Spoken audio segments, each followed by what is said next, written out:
I'm Sally and I'm an interpreter at Anza-Borrego Desert State Park. We're here at Carrizo Badlands Overlook and we'll be taking a little tour of various habitat types as we explore Anza-Borrego today. This may be kind of what you think about when you hear the word deserts. Endless hills of rock and sand with not really much to sustain life. And the Carrizo Badlands are kind of notable for sort of lack of abundant vegetation. But there are plants here. Carrizo bushes, burro bushes, ocotillos, lots of cactus, all things that are highly adapted to survival here where the temperatures are very hot. It's over 110 out here today, and there really isn't very much water. And of course these plants provide food for all sorts of wildlife, insects, lizards, birds, rodents and small mammals, even bighorn sheep. And of course, given enough winter rain, these hillsides can burst into bloom with colorful annual wildflowers, purple lupin, yellow sunflowers. Turns out that having a very short lifespan or life cycle is highly adapted toward survival here where the soil dries out really quickly. We've got some dried stems of last year's flowers or this spring's flowers. Any seeds that manage to avoid getting eaten this year will just wait around until the next winter rains give them their chance to grow and bloom and reproduce.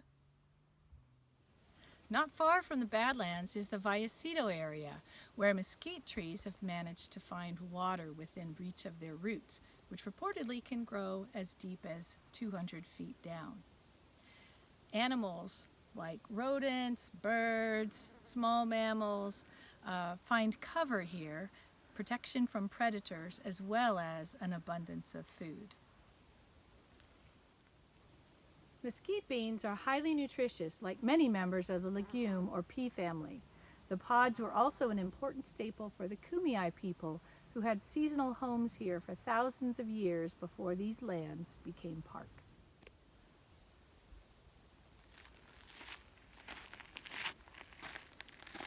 Here at Mountain Palm Springs, the palm groves that we can see are a sure sign that there's water not far from the surface. Palms are a plant that require year-round water, and so they're a literal oasis in the middle of the desert. All kinds of animals rely on the water that's here, as well as the shade and the food that the palms provide.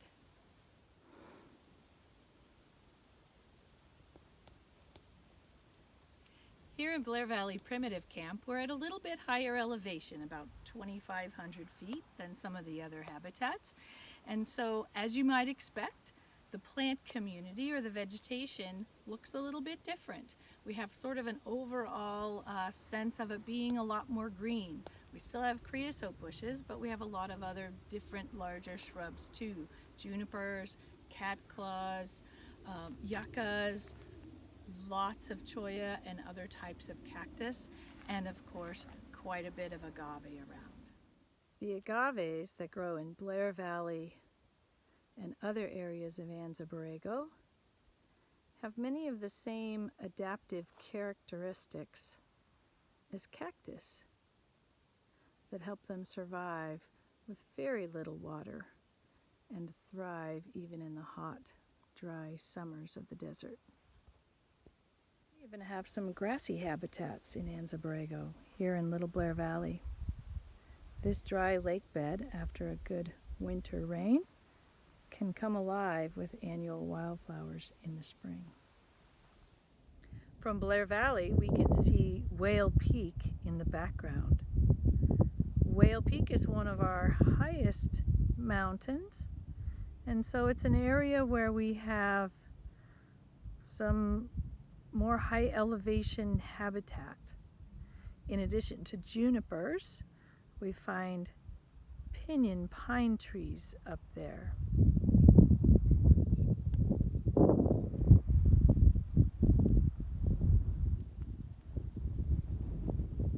We're here at higher elevation in Anza-Borrego Desert State Park, And from where we're standing amidst the chaparral, we can look across much of the park and see not only some of the higher elevation areas like Whale Peak and Granite Mountain all the way to the Santa Rosas, and on a really clear day it's easy to see all the way to the Salton Sea. So we're able to look at the wide range of elevations in